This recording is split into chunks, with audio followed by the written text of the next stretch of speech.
The letter began simply, "If you're reading this, it means I didn't make it home." The words echoed through the chapel as Sergeant Hayes folded the paper, his hands trembling slightly. But that moment would come later.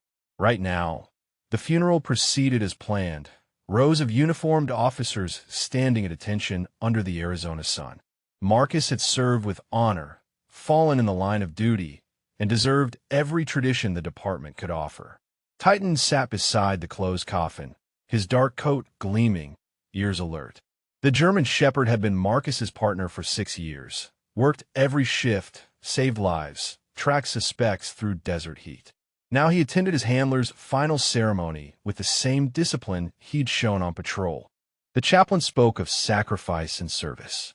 Fellow officers shared stories of Marcus's dedication, his humor, his reliability.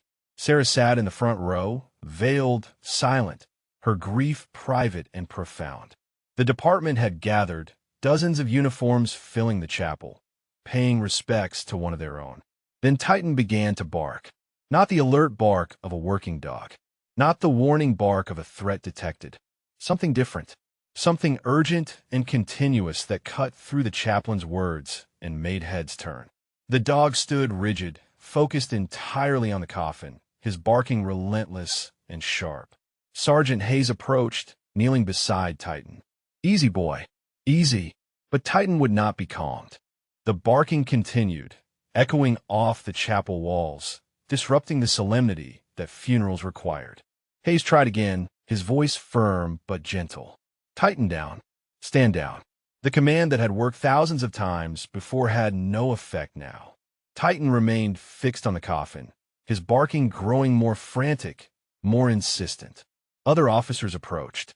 Corporal Martinez, who had worked alongside Marcus and Titan on narcotics cases, reached out slowly. "Hey, partner. It's okay. We're all here." But Titan barely acknowledged him, his attention locked on the polished wood coffin that held his handler. The crowd shifted uncomfortably. Funeral attendees whispered to each other, uncertain whether this was normal grief or something else entirely. Sarah's shoulders shook with fresh tears. Even in death, Marcus's partner would not leave his side. Lieutenant Reeves, the K-9 unit commander, stepped forward with authority. Titan had always responded to Reeves, respected the chain of command, even when Marcus was not present. "Titan, heel." The order came sharp and clear. Nothing. The barking persisted, urgent and unyielding. Minutes passed. The chaplain stood silent, unsure how to proceed. The ceremony had stopped entirely. Everyone now focused on the distressed dog, whose behavior defied explanation. This was not ordinary mourning. Something about Titan's intensity suggested purpose rather than pain, mission rather than grief. Hayes made the decision that would change everything. "Something is wrong. We need to check." The words hung in the air, shocking in their implication. Open the coffin at a funeral. Disturb the dead. Break protocol. But Titan's barking had become impossible to ignore, and Hayes trusted the instincts of a dog who had never failed in 6 years of service. Lieutenant Reeves hesitated, then nodded slowly. "Do it. Carefully." The chapel fell silent, except for Titan's relentless barking. Officers moved forward, hands reaching for the coffin's sealed edge. Sarah stood, her veil trembling, confusion and fear crossing her face. What were they doing to her husband's final rest? The seal broke with a soft crack. Hayes lifted the lid slowly, reverently, expecting nothing, hoping for nothing, uncertain what Titan sensed but trusting the dog's training and bond with Marcus. The coffin opened fully. Marcus lay in his dress uniform, peaceful, hands folded across his chest. Everything appeared normal, exactly as it should be. Then Titan's barking changed pitch, became higher, more urgent. Hayes looked closer, scanning the coffin's interior, the satin lining, the corners. Movement caught his eye. Something small, something alive, nestled against Marcus's side beneath the fabric fold. Hayes reached carefully, his fingers finding warmth where there should be only cold. He lifted the fabric and froze. A puppy, tiny, fragile, barely moving. Hayes lifted the newborn carefully, cradling it in his palms. The chapel erupted in gasps and exclamations. How? Why? What was a puppy doing in Marcus's coffin? The questions came rapid and overlapping, shock rippling through the gathered officers. The puppy was cold, its breathing shallow, eyes still closed. Hayes held it against his chest, trying to warm the small body. Martinez grabbed his jacket, wrapping it around the newborn. Lieutenant Reeves pulled out his phone, calling for veterinary assistance immediately. Sarah pushed through the crowd, staring at the impossible sight. Titan stopped barking. The sudden silence felt as shocking as the discovery itself. The dog approached Hayes, sniffing the puppy gently, his tail wagging slightly. Recognition. Protection. This was what he had been trying to tell them. This was why he had refused to stop. The puppy stirred weakly in the jacket's warmth. Small whimpers emerged, the sounds of life persisting against impossible odds. Officers crowded closer, disbelief on every face. How long had the puppy been in there? How had it survived? And most importantly, why had Marcus's coffin contained a living creature? Corporal Martinez noticed something tucked into Marcus's uniform pocket, a folded envelope that had not been there during the viewing. Hayes, look, there's a letter. Hayes reached carefully, extracting the envelope with his free hand while still cradling the puppy. The envelope bore Marcus's handwriting, unmistakable and precise. Hayes turned it over, seeing his own name written across the front. For Sergeant Hayes. Open only if necessary. The weight of those words settled heavily. Marcus had planned this. Somehow, impossibly, he had known. Hayes passed the puppy to Martinez, who held it carefully against his chest, maintaining the warmth. The chapel waited in suspended silence as Hayes broke the seal on the envelope. The paper inside was folded neatly, Marcus's final words written in the same steady hand that had completed countless reports.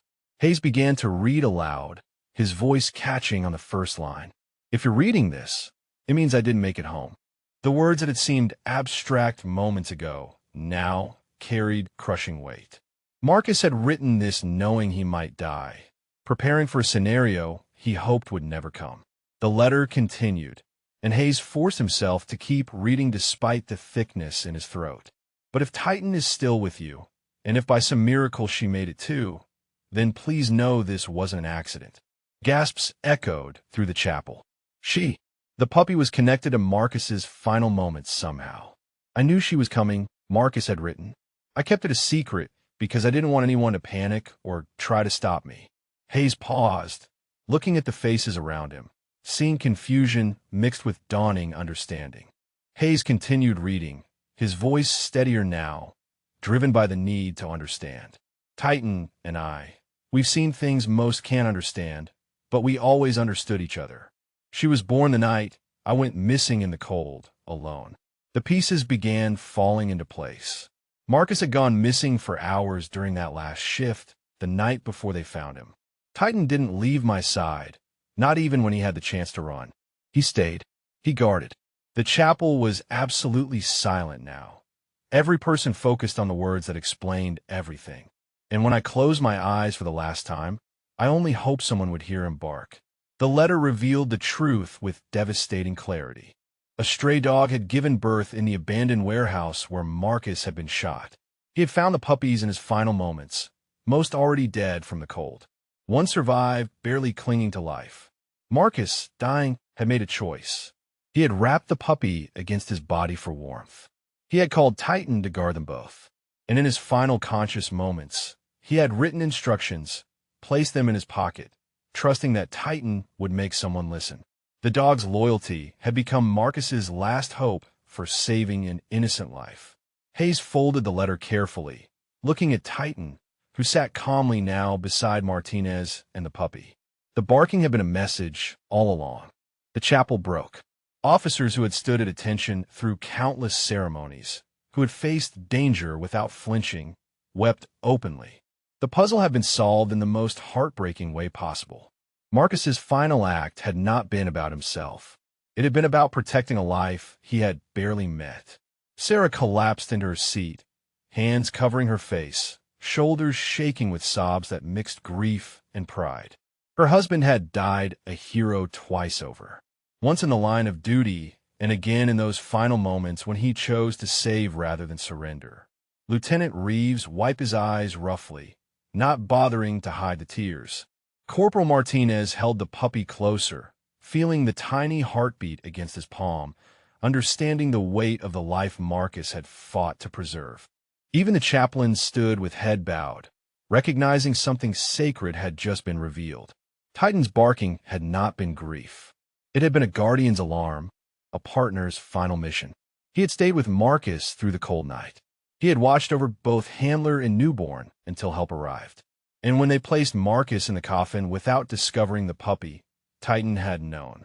He had waited for the moment when everyone would be gathered, when his message could not be ignored. The funeral had become something else entirely. Not an ending, but a testament to sacrifice that transcended death itself. The focus shifted immediately to the puppy's survival. Martinez unwrapped the jacket carefully, allowing the veterinary technician who had arrived to examine the tiny body. The puppy was cold, dehydrated, weak from hours spent in conditions that should have been fatal. But she was alive, breathing, responding to touch. The technician worked quickly, checking vital signs, estimating the puppy's age at barely 3 days old. How long was she in there? Hayes checked the timeline. Marcus had been found 2 days ago. The viewing had been yesterday.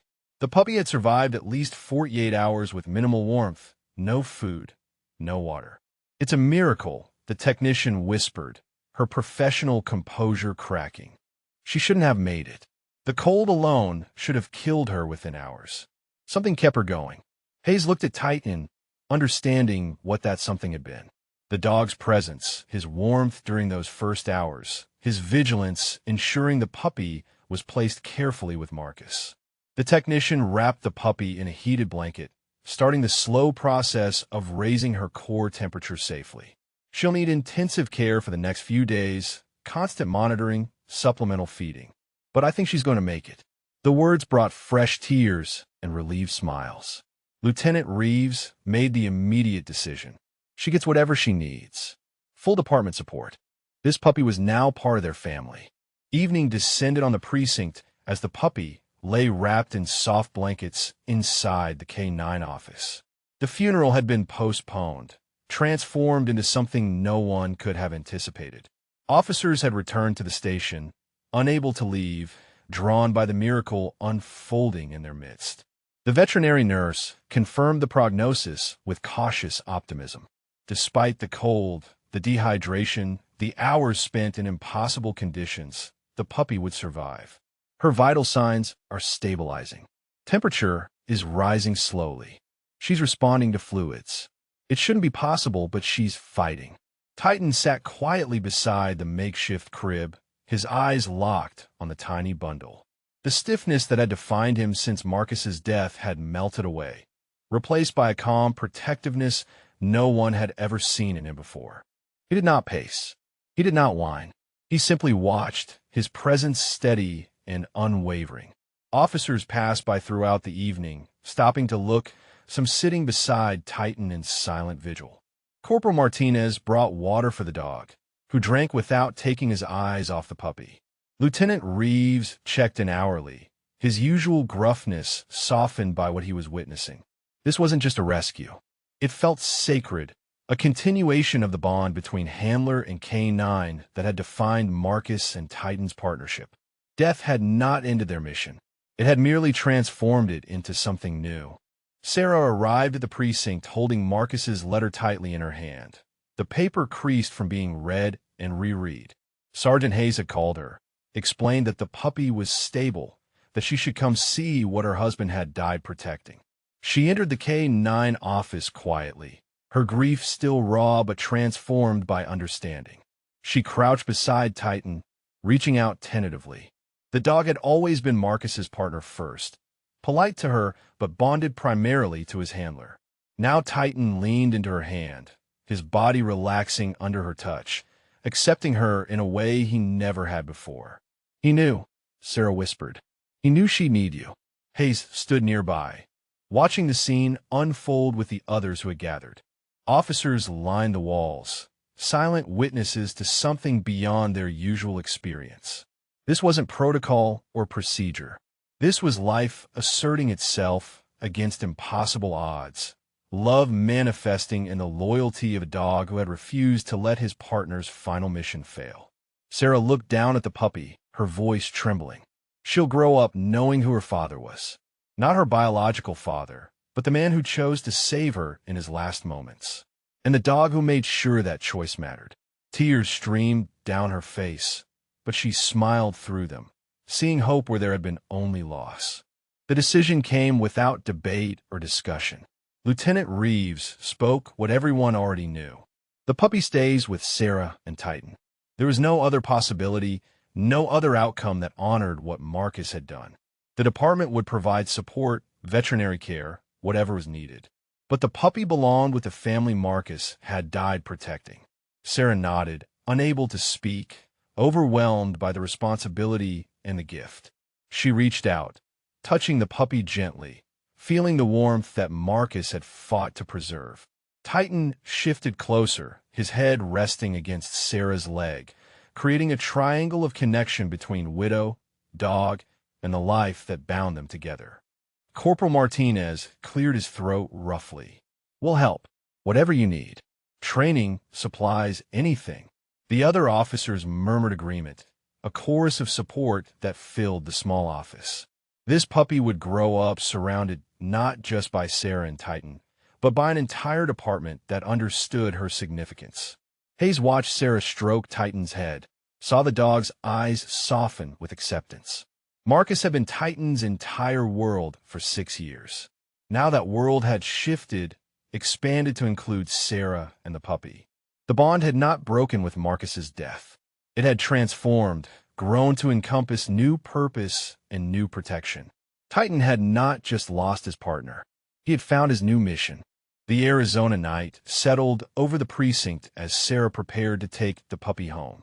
The veterinary nurse had provided instructions, supplies, emergency contact information. The puppy was stable enough to leave, strong enough to begin the life Marcus had ensured she would have.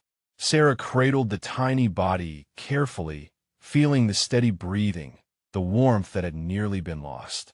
Titan walked beside her, his posture protective, his attention divided between Sarah and the puppy.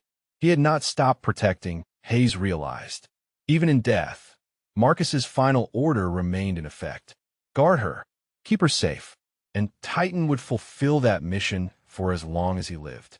The officers gathered to see them off, standing at attention not for a funeral now, but for something else. A beginning, a continuation, proof that even in the darkest moments, life persisted. Marcus had faced death, knowing he could still make a difference, still save someone who could not save themselves. Sarah paused at the precinct door, turning back to face the assembled officers. "Thank you for listening to him, for trusting him." She looked down at Titan, then at the puppy in her arms. He never stopped being a guardian, not even at the end.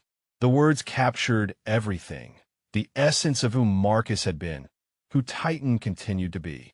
If you like this amazing K9 dog story, don't forget to like and subscribe. More awesome stories are coming.